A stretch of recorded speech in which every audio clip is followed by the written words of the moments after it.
Hello friends, welcome to my YouTube channel Sky Notes. Friends, आज के lecture में हम पर्यावरण अध्ययन का एक टॉपिक पढ़ेंगे जिसका नाम है चमकते सितारे और अन्य विख्यात महिलाएं।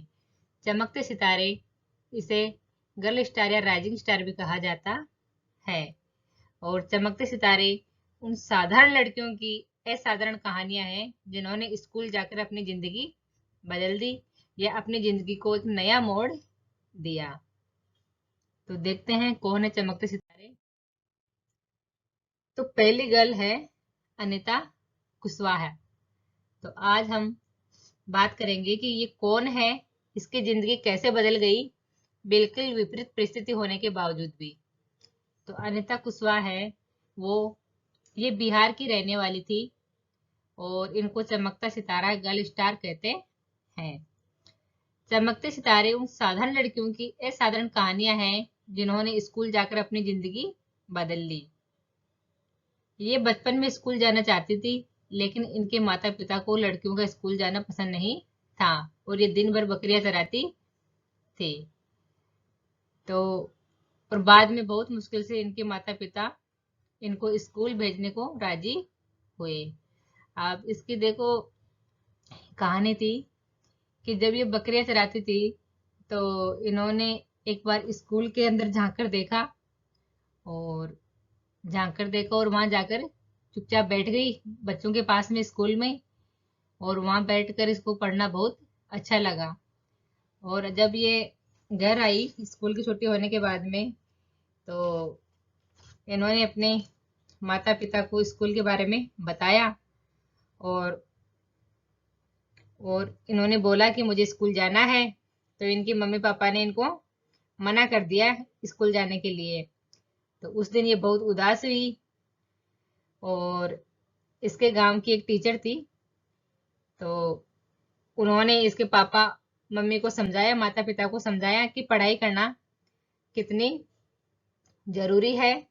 उन्होंने बताया कि 8वीं कक्षा तक की पढ़ाई पर कोई खर्च भी नहीं होता है, पढ़ना तो सब बच्चों का अधिकार है। तो जो आरटीई है अधिनियम 2009, उनके अनुसार 6 से 14 वर्ष के बच्चों को मुफ्त एवं अनिवार्य शिक्षा का अधिकार देता है। आरटी आरटीई 2009 के अनुसार जो 6 से 14 वर्ष के बच्चे हैं, 8th क्लास तक के बच्चे, उनको मुफ्त एवं अनिवार्य शिक्षा का अधिकार देता है।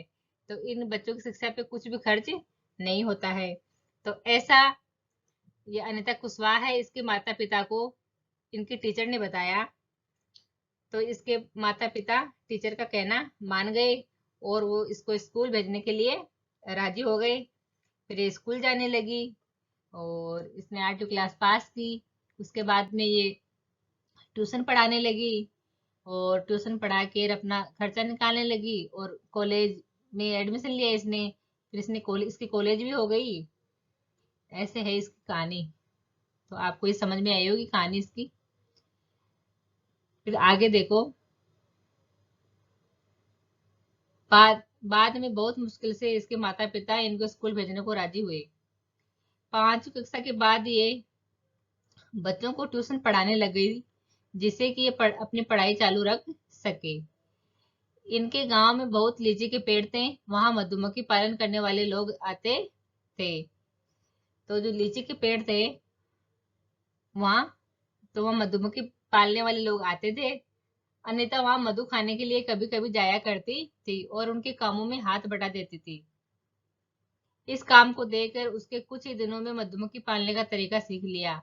जब अनिता उन लोगों के पास मधु खाने के लिए जाती थी और उनका काम में हाथ बटाती थी, तो उनको भी उन लोगों के काम के बारे में पता चल गया था कि मधुमक्खी पालन में ये कौन कौन से काम करते हैं।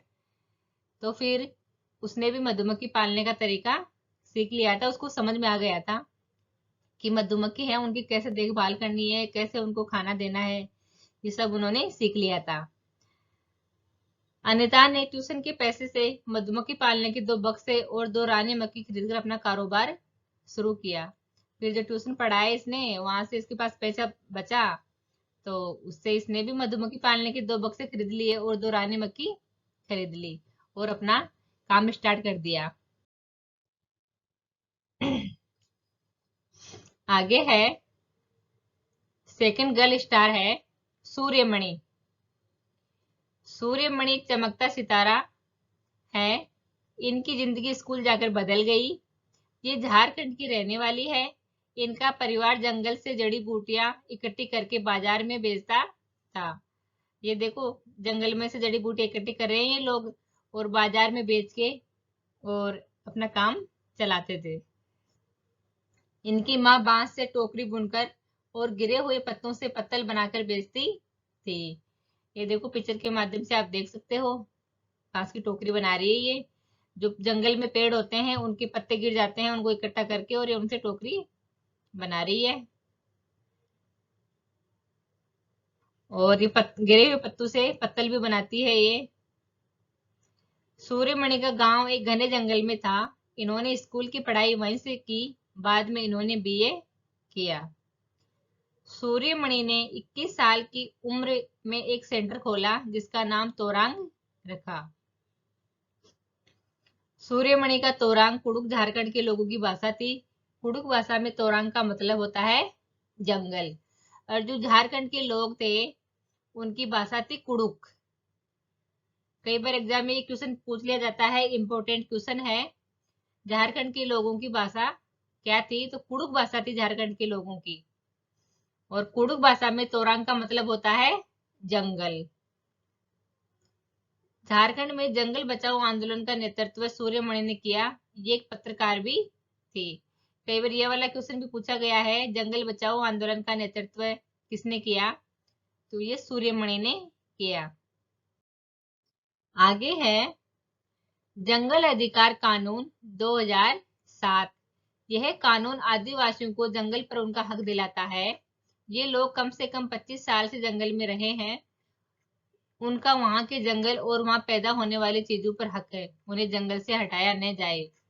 फिर जंगल अधिकार कानून पारित हुआ 2007। तो जो जंगल में रहने वाले लोग हैं उनको सुरक्षा दी गई।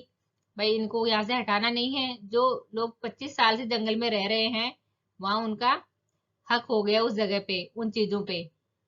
तो ये थी सूर्यमणि की कहानी। आई होप इसके ये जो पॉइंट है वो आपको सब समझ में आ गए होंगे। अब हम आगे चलते हैं। आगे है विख्यात महिला कर्णम मल्लेश्वरी। कर्णम मल्लेश्वरी का जन्म जून 1975 को आंध्र प्रदेश में हुआ था। ये जब 12 साल की थी तभी से वजन उठाने का अभ्यास करने लगी थी। ये देखो वजन, कितना वजन उठा रखा है इसने। कर्णम मल्लेश्वरी ने भारत से बाहर 29 मेडल जीते। इन्होंने 29 मेडल जीते भारत से बाहर। और 1992 के एशियन चैंपियनशिप में मल्लेश्वरी ने 3 रजत पदक जीते थे। और जो 1992 के एशियन चैंपियनशिप में इन्होंने 3 रजत पदक जीते थे। ये ओलंपिक में पदक जीतने वाली पहली भारतीय महिला बनी। जो ओलंपिक खेल होते हैं उनमें पदक जीतने वाली पहली भारतीय महिला कौन थी? कर्णम मल्लेश्वरी। जब इन्होंने 2000 के सिडनी ओलंपिक में कांस्य पदक जीता। और ये पदक जीता इसने 2000 के सिडनी ओलंपिक में कांस्य पदक जीता। ये था कर्णम मल्लेश्वरी के बारे में। आगे है सुनीता विलियम्स। सुनीता विलियम्स का जन्म 19 सितंबर 1965 को अमेरिका में हुआ था। इनके पिता 1958 में अहमदाबाद से अमेरिका में आकर बस गए थे। सुनीता विलियम्स भारतीय मूल की दूसरी महिला है जो अमेरिका के अंतरिक्ष मिशन पर गई। और इससे पहले कल्पना चावला गई थी। ये स्पेस शटल डिस्कवरी से सन 2006 में स्पेस में गई थी। तो सुनीता विलियम्स स्पेस में किस वर्ष गई थी? 2006 में गई थी स्पेस में। इससे पहले कल्पना चावला सन 1997 में अंतरिक्ष में गई थी। मैंने बताया ना अभी, भाई सबसे पहले कल्पना चावला गई थी, उसके बाद में सुनीता विलियम्स। जून 1998 से नासा से जुड़ी सुनीता ने अभी तक कुल 30 अलग अलग अंतरिक्ष यानों से 2717 उड़ानें भरी है। अंतरिक्ष में सबसे अधिक समय तक रहने वाली महिला सुनीता विलियम्स ही हैं। सबसे ज्यादा टाइम तक अंतरिक्ष में सुनीता विलियम्स ही रही है। आगे है वहीदा प्रिज्म। वहीदा प्रिज्म, इसका जन्म हुआ है 1972 में। एक भारतीय नौसैनिक सर्जन है ये। वह 2006 में सशस्त्र बल मेडिकल कॉलेज पुणे में वार्षिक परेड की कमान संभालने वाली पहली महिला थी। तो ये वहीदा प्रिज्म है, वो परेड की कमान संभालने वाली पहली महिला थी। जब परेड होती है तो पीछे 4 टुकड़ियां चलती हैं।